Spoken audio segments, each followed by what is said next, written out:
What's going on, everybody? It's your buddy, it's your pal Spaz Phoenix, the YWC Reality Check, here to talk to you about the ritual. Probably for the last time, because it happened this past Saturday. And I have no notes. I have a list of the matches that happened just so that I don't forget anybody, because this was a lot of fun. But this is going to kind of be like when I talked about Carnage. It's just going to be me here shooting the shit about the show that I thought was really, really great between Destiny and BLACKCRAFT. And for anybody that's seen me since this show was announced, and I'm doing the whole like Team Destiny thing, you know, BLACKCRAFT can go suck it, etc.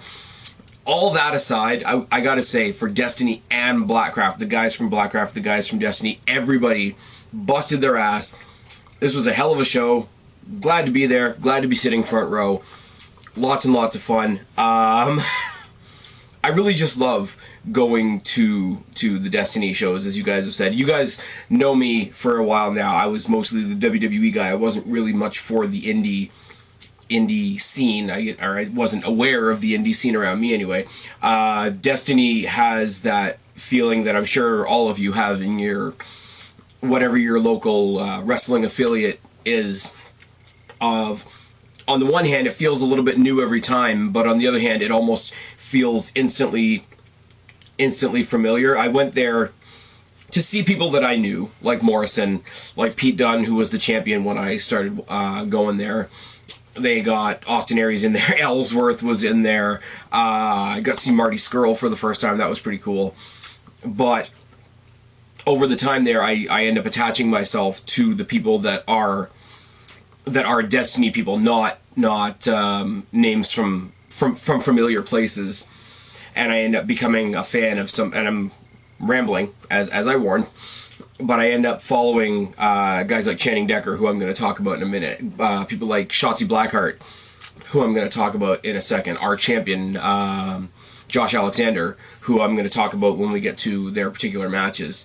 But it's a lot, it's that handoff of fandom, you know, Morrison and Dunn and Aries and Ellsworth and all those people got me into it, and then they sort of left me behind to cheer for these new people, and yeah, as much as I was kidding and playing it all up and whatnot with the whole Team Destiny, like let's go fuck everybody up type thing, I do consider myself a Destiny fan, not a guy that just went to Destiny because there was some people there that I knew from WWE or from TNA or whatever the case may be. Not that there's anything wrong with that either, but yeah, I would love to, you know, the Paul Heyman shirts that they have, I would love to get out there and get, you know, a copy of the Destiny logo or something like that, and get a t-shirt that says I'm a Destiny guy, or something like that, because it's the company in my backyard, I guess is the way, and it feels like that. So to have this whole show where we were behind our guys, I mean,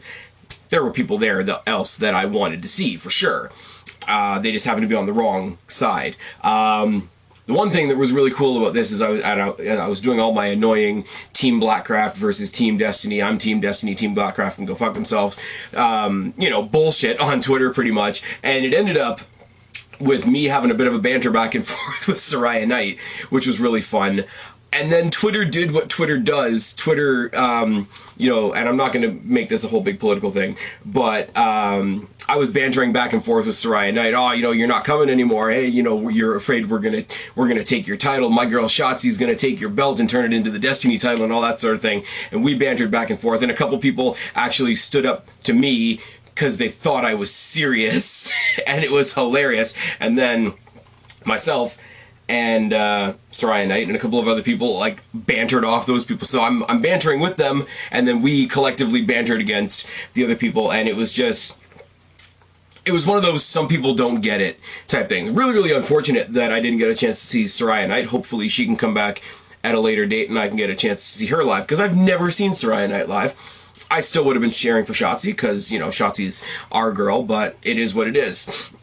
But when we, as WWE fans, they try to instill in us this battle of the brands at Survivor Series, Raw versus SmackDown, and it's entirely artificial. Whereas here, we are Destiny. We are the Destiny fans. We're in the Destiny house, so to speak, at the Don Kolov Arena, and the crowd there was great. Some of them were a bit obnoxious, not gonna lie. but a lot of this is our house type chants, and a lot of Destiny chants, and a lot of, you know, get the hell out type thing, and all that sort of thing. So we were being very protective of our brand in a way that I'm pretty sure WWE wishes we would be for Raw or SmackDown or NXT or any of them. It was just a really cool, and it gave me a chance to see, like, at the end of the day, it gave me a chance to see a lot of the people from Destiny, or from BLACKCRAFT, that I had no clue about. And if we're going to talk about people I had no clue about, we might as well talk about the first match. I told you guys the first match that was announced was Channing Decker, our guy, taking on G-Raver from BLACKCRAFT. Now, I did not know G-Raver from a hole in the ground, and as much as he was on the other team, I gotta say, this guy's batshit crazy, and it's unfortunate that most of you guys that are watching me because of my coverage and stuff that I do on WWE. So my points of comparison are gonna seem a bit weird. For G-Raver, if you're not familiar, the best description I can give you guys, and I mean, I told you guys before when I was trying to explain Channing Decker to you guys, I basically said if Miz had come from the original true ECW, he might be Channing Decker, and you guys know how I feel about the Miz. But this guy G-Raver, crazy, basically set up for the deathmatch type thing. Kind of with BLACKCRAFT having their whole like occult type aesthetic anyway. Definitely, like, if the Ascension were successful, or if the Bludgeon Brothers gimmick worked, or if Sanity was pushed, like any of those type of things, or the Wyatt family back when they were getting the proper, like any of those sort of weird culty, borderline possessed almost aesthetics, really, really cool. I got to see a bunch of things that I've never seen before, like Channing Decker getting a cinder block to the nuts. That was interesting. Him having what I believe, and somebody can correct me down in the box below if you were at the show and you know what I'm talking about, you can tell me if I'm wrong, a handful of tattoo needles into his forehead, and he just sort of walked around and then took a very awkward DDT off the ropes with the needles still in his head. And then, of course, you got the thumbtacks, and then we don't get tables at Destiny, and this is a really cool, I'm sure they do it other places too, but they don't use tables for the matches at Destiny. They use doors, and there's something about the sound that the door makes when it pops. It's a little bit different than a table, and I'm sure most people could watch it and not care about the difference, but like I say, me sitting front row in the bleachers at this show to see Channing Decker get chucked from the steps of the bleacher through a sideways door and almost end up under the ring was a really cool spot, and it would not have been the same with a table. I can't really explain to you guys why, but if you guys saw Fearless, which was their first pay-per-view, you would have seen Channing Decker taking on Moose, and Moose just sort of chucked him from the ring apron all the way down through the doors, and it's such a different sound, it's such a different feel to use the door, and I don't know if there's a particular reason. Obviously there was thumbtacks, there was drywall at one point, and there's something that I've never seen live before, and that's the old aesthetic of using the light tubes. Back body drop into the corner using the light tubes. It was a really fun match. Channing Decker won, is our boy. He's got their please don't call it a Money in the Bank briefcase for a shot at the future Destiny champion, which, as I say right now, is Josh Alexander. So we've got that coming down the road. I was really hoping he would win, you know, keep the motivation, keep the momentum behind him, etc. But I will say, and I'm going to say this a bunch in this video, for a guy I've never seen before, I'd love to see G-Raver again. I'm not going to transplant myself down to the States to go to a BLACKCRAFT show, probably. But if this is going to be a working relationship with Destiny, and they do this again next year, I will be front row to get a ticket, because it was really, really fun.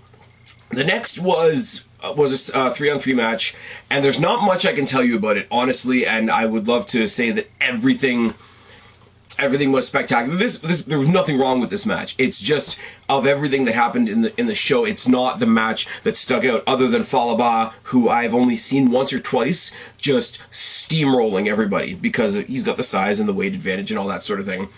Falaba is basically the only thing I remember about this match, because he's such not in a scary way, but just in a physique and whatever that is kind of way. He's just such an imposing figure that everybody else in the match, the people on his team and the people opposing him, 3 other guys from BLACKCRAFT, names are escaping me and I apologize, but he's such an imposing character that his partners and his opponents almost come off like side characters or supporting characters in a Falaba match, if that makes sense. Nothing wrong with it. It was a lot of fun, but it was what it was. And coming off of the death match, it was a little, I don't want to say a cool down, because I don't want to make it sound like this was a piss break, because it wasn't. But it did bring the audience back down and get us ready for the next match, which was Michael Elgin, who apparently, I was reading on Twitter about a week before the show, that he went through some instances of false accusation or whatever. I don't know all the details, and he has overcome them, and he's moving forward. And I just think that's awesome, because in the political landscape we're in right now, obviously people that are actually doing shit need to be dealt with appropriately, but people that are being false accused of shit, some of them never get their lives back. And for him to be able to come out on social media the little bit that he did a little while ago and say, you know, hey, this has happened, I didn't do whatever he was accused of doing, and I'm moving on with my life, is a really, really good, really sound, really gives me a little bit of faith in the human race again type thing. Michael Elgin, Chris Dickinson again, is a guy, I think his shirt said something to the effect of, we need to get the cute out of wrestling, which I thought was really good. And these two big dudes just beat the ever-loving shit out of each other. This is, and again, I'm sorry, I don't want to always lean on the WWE example, the WWE aesthetic, but this match was, I'm sure, what WWE wants like a Big Show versus Mark Henry match to be. This was just, you know, Vince said a couple weeks ago, look at all the beef in the ring. These two guys fucked each other up a lot, and it was a lot of fun. Unfortunately, and I haven't been telling you all the things all the way along, we won the death match, we won the 6-man tag. Elgin went down to Dickinson in this match, so that was the first win for BLACKCRAFT. Really awesome show of support after the fact. Elgin, you know, knowing that he's in the home base, knowing that he's in Destiny's house, you know, throwing all of our support and appreciation to him and sort of giving him the ring after the match was a really, really good spot. And then we had the comedy. I love Stone Rockwell. I love the whole gimmick that he has, and it's basically a takeoff of like an Indiana Jones adventurer type character. He is actually introduced as, I think, pro wrestling's only 100% adventurer or something like that. He was taking on Dick Justice, and I will say, when he got out there, big dude. I've used the word aesthetic a lot, but most people would probably say not very aesthetically pleasing. And when he first came out, I won't lie, it doesn't make me sound like a very good person, but the very first thing I thought is, what the fuck is this guy meant to be? And because he's a big dude, he's got the mustache that, you know, implies certain things in certain circles. His ring gear had like a fanny pack built into it, which I thought was great. He's got the t-shirt that doesn't quite cover everything, and, you know, they exchange catchphrases, and then they, you know, sort of roll around a little. But the more I watched this, and as I say, for a comedy match, it was great. Sort of, because BLACKCRAFT is from the States and Destiny's up here in Canada, there's stereotypes to go along with it. And the more I watched it, the more I thought this Dick Justice character was absolutely fucking brilliant. And he's sort of embodying all the potentially negative stereotypes of like what an American is. And if you want to contrast that with what most people think a Canadian is, kind of goofy, kind of funny, really humble, really nice guys. You've got Stone Rockwell, and it was really I keep saying really it's comedy, like, it's absolutely bonkers. It's not the only comedy we got in the night. the other company we're going to talk about in a second was very, very unexpected. This was very expected. I've been going to the Destiny shows long enough to know what to expect from a Stone Rockwell match. Not to take anything away from the guy's wrestling ability. Don't get me wrong. But the guy is hilarious, and the guy knows his audience. And for Dick Justice to be going up against this guy who's very much in his niche with us, the Destiny crowd, and completely feed into that, I gotta say, in a lot of ways, this match was fucking brilliant. We got the win. Rockwell continues to adventure on. Sorry, as I say, all I've got written down here, and it's just written on a scrap of paper, it's just a list of the matches, and I'm giving you my thoughts off the top of my head. Stay tuned. After I'm done rambling and running my mouth, I am gonna have, you know, my pictures and videos and all that, like I usually do. If you want to check those out, there's a lot. Most of the videos, I will say this right now, most of the videos are like little 10-second clips from the G-Raver versus Channing Decker match, because that's where all the really badass shit happened, I'm not gonna lie. And then there is the entrance for Josh Alexander, and I will always, unless this for some reason stops being true, I will always tape the entrance from Josh Alexander, because in all seriousness, and I know I'm getting really, really you know, sappy and metaphorical when I talk about the Destiny crowd, but it really is awesome to see one single person that has been so adopted by a crowd. It's fucking insane, and you'll see it if you hang around till the end of the video.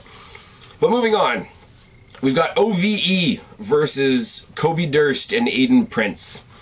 Now, going into this, I had the hashtag, you know, Destiny, we want black gold, because there were title matches tonight. They were bringing their women's champion over until Saraya Knight couldn't make it. Then they were bringing their tag team champions of OVE. Then they were bringing their main champion, etc. I will say, no disrespect to Destiny, but if you go on to find BLACKCRAFT on Facebook or on YouTube or whatever, their belts are fucking gorgeous. They've got that, as I say, they've got that sort of cult feel, that cult theme to them, but their belts are fucking gorgeous. The Destiny belt looks like a title belt, but if you sort of get the idea of what BLACKCRAFT is, their belts are pretty fantastic as well. But OVE, who I know are from other companies and whatnot, were up in the top of the bleachers for all of the show up until this point, doing their version of John Cena at WrestleMania last year, talking shit, doing the whole thing, getting the crowd all riled up, and we went basically up to them between every match. But they eventually had to come down to defend their title. They didn't even have their titles with them. They were in their street clothes sitting in the crowd, and I guess two other guys that are like other random BLACKCRAFT guys or other members of OVE, I'm really not sure, brought out the belts, because the referee said, you know, it's time for your match, you got to come down or I'm going to count you out, you're going to lose the match. So they came down in their street clothes, which I'm guessing is sort of a regular thing for them anyway.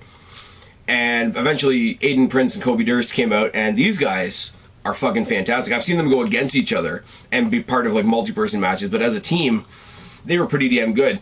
And because nobody likes OVE, including like their side, everybody universally was for Aiden Prince, Kobe Durst. And this was a hell of a match. Nobody, as I say, nobody liked them. We were all doing the na-na-na, hey, goodbye. They came around to our side because where I was sort of positioned was the only spot on the bleacher where there's a little bit of space, because it was on the side where the entranceway is, which I'm explaining horribly. You'll see in my pictures, there's a big gap in front of us in the ring. So if guys are going to do some stuff on the outside, it was more likely to be on our side. So I got yelled at in the front row by one of the guys from OVE. That was fun.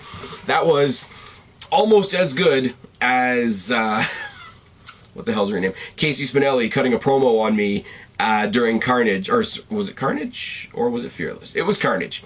At Carnage in the merch area, because I was wearing the wrong t-shirt. This was sort of on par with that.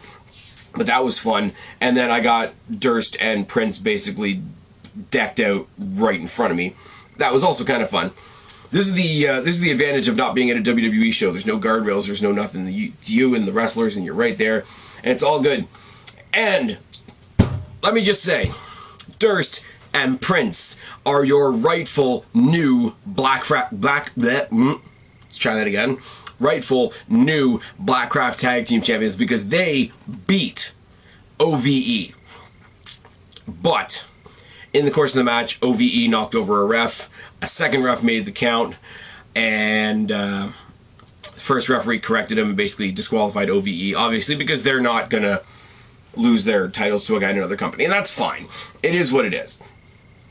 But Durst and Prince, as far as I'm concerned, are your BLACKCRAFT Tag Team Champions, uncrowned BLACKCRAFT Tag Team Champions. So if you go through my pictures when you get there, you're going to see Prince and Durst with the titles that they should rightfully have on them right now. Just rebrand them. Just rebrand them as the Destiny Tag Team Champions. We're going to be all set. Anyways, it was a good match. Technically, Durst and Prince won, and I'm going to take that as a victory for us, even though OVE maintained their titles or whatever. Now, Shotzi Blackheart, who's a fucking sweetheart, who I actually got to talk to again. She's a fucking sweetheart. Was supposed to face Saraya Knight and couldn't because, you know, the fighting with my family, the press tour, da-da-da-da. There's no women's championship. So they sent this other girl, Samantha Heights, who was a very good, and this is gonna sound like me being a dick or me being pretty biased, and maybe I am.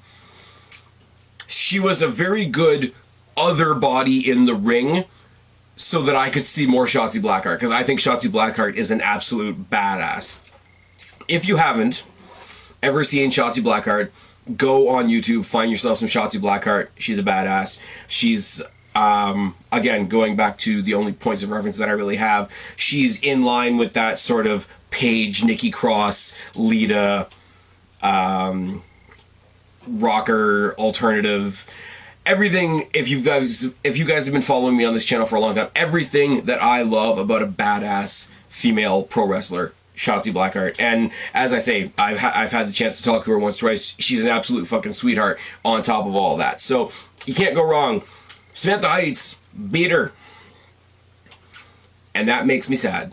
I'm not gonna lie, because not only do I think she should have won, but it was another loss for our team. And it was another win for BLACKCRAFT. Samantha Heights, as I say, all my bias and all my, you know, team versus team bullshit aside, nothing wrong with what she did in the ring. I couldn't tell you much because, as I say, my fandom for Shotzi is sort of an overwhelming bit there. But as the old adage goes, it does take two to tango, and if she had a bad dance partner, it would have been a bad match, and it absolutely wasn't. So shout out to both of them. Samantha Heights, I've never seen her before. Hope I get to see her again. Shotzi Blackheart versus Saraya Knight should happen in the future. We're going to take that belt, and I'm going to laugh on Twitter and look like an idiot like I normally do. Johnny BLACKCRAFT, a.k.a. John Morrison, taking on PJ Black, a.k.a. Justin Gabriel. Now, throughout the night, they put up interviews from both guys talking about how they've got such a history together. They've been tag team partners. Apparently, they were in a faction in Lucha Underground. Somebody help me out, or ROH, or somewhere. And they played off this friendship, and it was one. This is the one match, and I'm not going to lie, and I think I said this as we were leading up to this show. This is the one match where I sort of have to put that, you know, who's on what team bullshit aside, because for me, this is Justin Gabriel and John Morrison fighting over a world title, and I get to see it, and that's all that really mattered to me. But it was so amazing the way this came off, because, as I say, you had Stone Rockwell and Dick Justice for the comedy match of the night. But the comedy match of these guys was just like coming out there, being super friendly to each other, and hey, you know, I gotta beat you, you know, we're friends, I hope we can shake hands after this, you know, but if I beat you, you're gonna take me out to dinner. And then John Morrison, playing to the Canadian crowd, says, well, you know, I love my Tim Hortons, and you know, if I win, you gotta buy me Tim Hortons for a year. Maybe it'll be a double-double, or maybe it'll be an ice cap, or maybe we'll get some Timbits. And at one point in the match, he actually does attack him with a Timbits box, which made me pop huge. The whole crowd started calling him Johnny Timbits, which was great. But other than that, you got them doing the handshake, and each one of them's got a finger crossed behind the other one's back. So each one goes for a cheap shot, the other one goes for a cheap roll-up, and each one of them yelling at the other one because, hey, that's cheating. Hey, I thought we were going to do this fair. It was It was two guys that you could tell like working together. It was two guys having a match where you, and I've always said this about the WWE stuff, and I don't want to take anything away from any of their matches. I've always said when you can tell the wrestlers are having fun in the match, when you can tell they're having fun with each other, when you can tell they're having fun with the crowd will enjoy it more. It's an infectious feeling. And I mean, obviously, Johnny BLACKCRAFT won. Johnny BLACKCRAFT kept the BLACKCRAFT championship, even though PJ Black said if he won, he was going to change his name to PJ BLACKCRAFT, and that chant got going. It was a lot of fun. It was, I don't know how to tell you this any other way other than to keep just repeating that it was a lot of fun.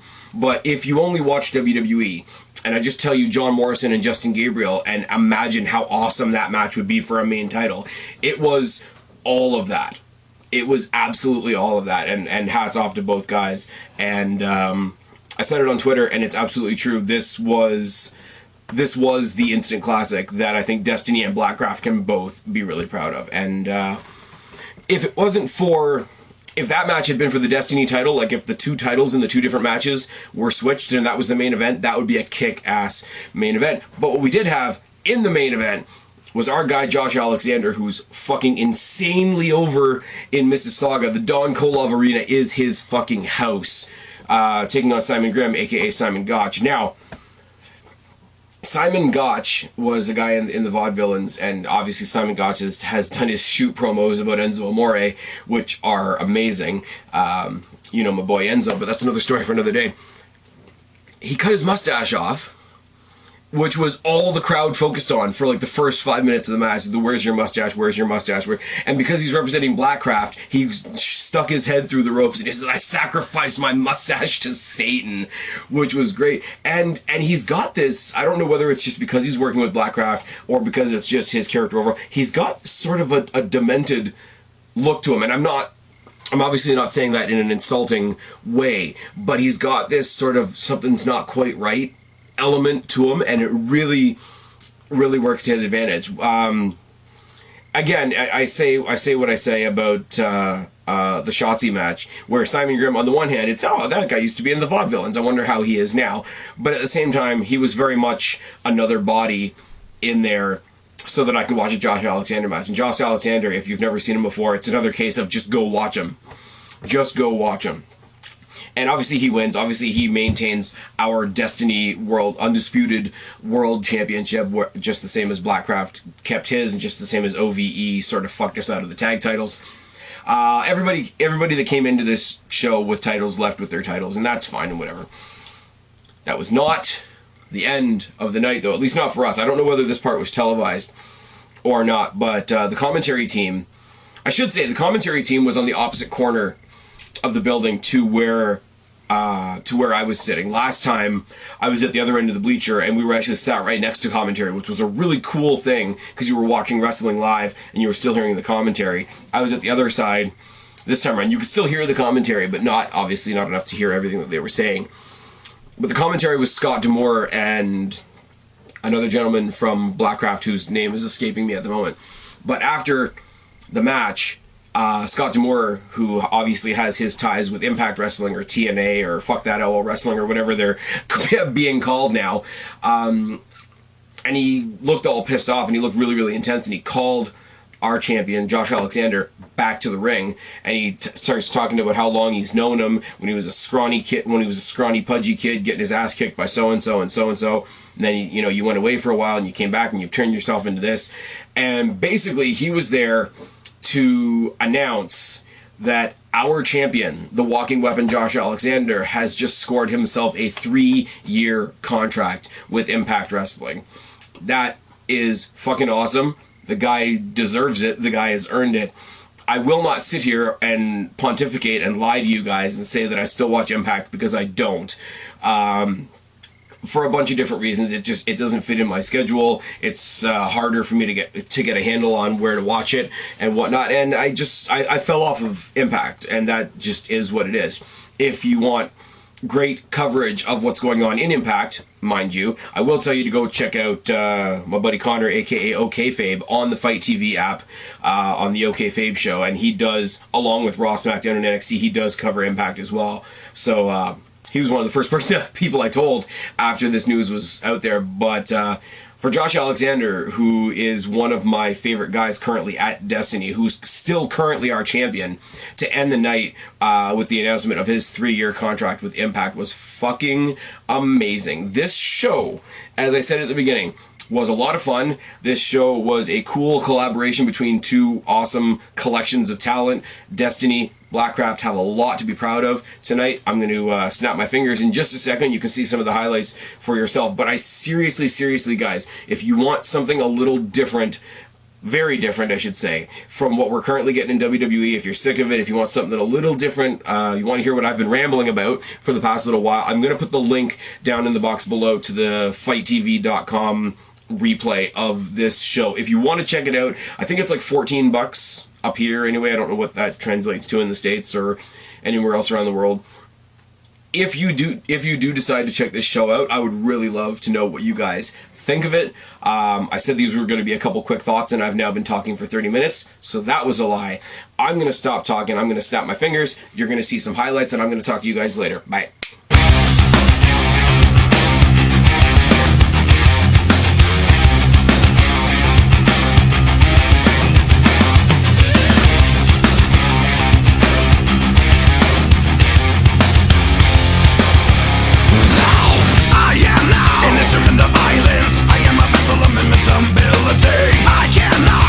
Undecided, stepping down to battle another day. Remember me for all time. This determination is a vital part of me. Surrender. Now we'll be counted with the endless masses that I will defeat. Come on, bring it. Don't see it. Better believe it. Broken down till your whole past died. Beat down till the victory's mine. Stand up and show me some pride. And now you're ready.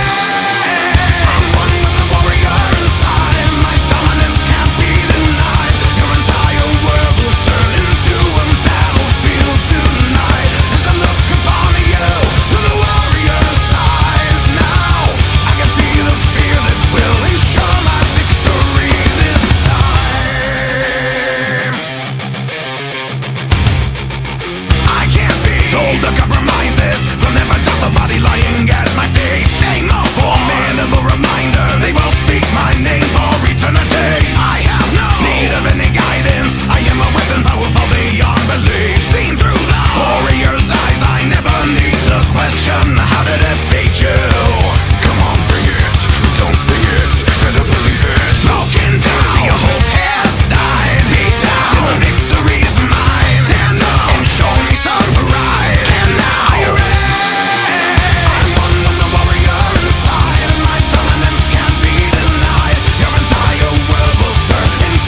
Battle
Fuck him up. Sorry about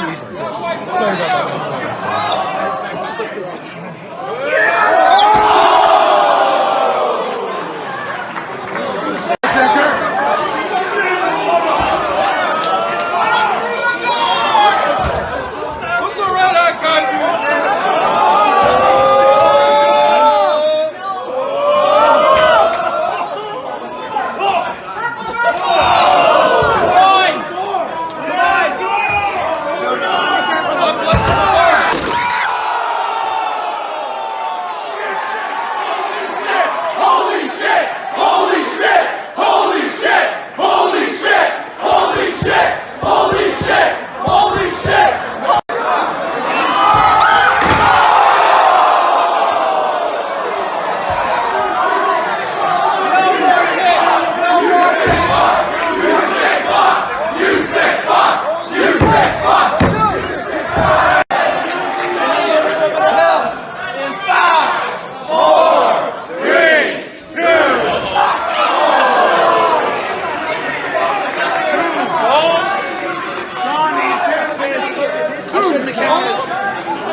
Come on, Guapo!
Everybody know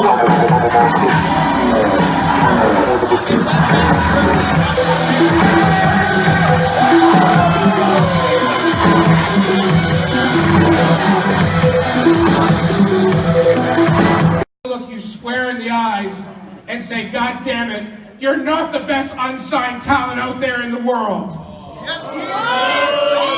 You're the hottest rising star in Impact Wrestling, and you got a 3-year motherfucking